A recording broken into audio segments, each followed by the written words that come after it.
За нөгөө байр сунгаж томруулдаг, байшин барилга хан туурга нурааж цөмдөж стандарт стац хэтрүүлж хууль дүрм зөрчдөг нөхдүүд чи одоо бүр давраад орцсон дотор орц, байшин дотор байшин барьж амлах болтлоо хөгжин дээшилж томоржээ. Хаанаас ямар юм болоод харчаараа хаана хизээ тийм юм байдаг гэж сонсохороо ингэж галзуурдаг байна.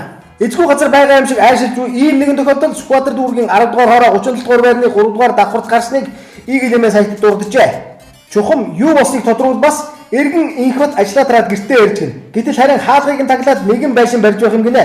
Хүү хаа юу болов яав ингэж болохгүй штэ. Гэр орондоо орж чадахгүй болцсон байна гэсэн шаардлагыг байшин дотор байшин барьж орон сууцаа томсгогч 15 тоотод хандан учрлаас олон юм ярьдгүй хажуу шинаагаараа өрөөлдөж байгаад орж гарахгүй та нар хэмээн зад загимжээ. За ингээд бүтэн хүн багтах зайгүй болтлоо хаалгуудад таглуулан байшин дотор байшин бариулсан 14 16 доотын хоёрыг учрыг нь олохоор хөлөө хүрэх газараа явах гэтэл бие рүүгээ шидэд бүтгэшинжгүй болж гин. Цагдаа нь болохоор өргөдлөвчөө дамтарчиг эц түрээдрээ. Хотын шуурхад хандахаар мэрэгжлийн хяналтын газарт ханд гээд. Мэрэгжлийн хяналт нь болохоор хот төлөвлөлтөнд ханд.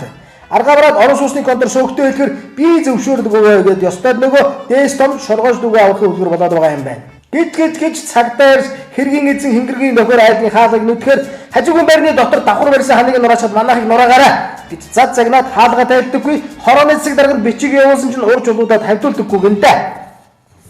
За ер нь бол нэг иймэрхүү юм болж товчхондоо бол манай Монголд хууль гэж юм байдаг юм уу гэж асуумаар санагдаад байна.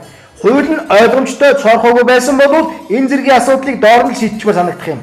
Ийм шийдэж чадахгүй хуулиуд баталж бөөндөд байдаг болохоор хэцүү нэр 76-г одоо малнууд гэхээс өөрөөр юу ч хэвдээ арьяавал.